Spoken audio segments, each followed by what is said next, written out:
Apa-apa yang berlaku di Malaysia, kita perlu ambil pelajaran. Bukan hanya kita memarahi ataupun kita hanya melepaskan kita punya kecaman. Yang kita perlu risau adalah anak-anak kita sendiri dan mengambil pelajaran daripada tangkapan yang dilakukan kepada lebih daripada 100 orang, dan sebahagiannya adalah penyawat awam yang melakukan hubungan seks sengsang. Kita perlu peringatkan kepada diri kita dan anak kita untuk mengambil pelajaran, kerana apa yang berlaku kepada orang lain, ia boleh berlaku kepada kita dan anak-anak kita. Ia boleh berlaku kepada orang yang semayang, orang yang puasa, maka ia juga boleh berlaku kepada kita yang puasa dan semayang.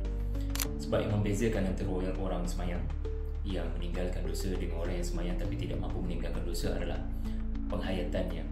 Kerana semayang mendidik kita untuk ada prinsip dalam kehidupan dan tidak terikut-ikut pilihan orang lain ataupun kemahuan hawa nafsu.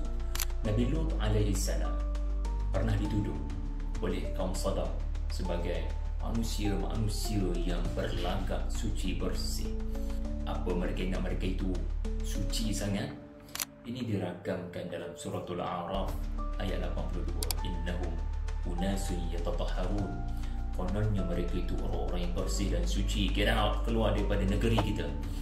Ini bencana yang boleh berlaku apabila maksiat, dosa, suka sesama jantina, lelaki mencintai lelaki, meninggalkan isteri masing-masing sudah jadi normal. Wabak penyakit homoseksual sudah jadi normalisasi. Sebab itu ia mesti tegas.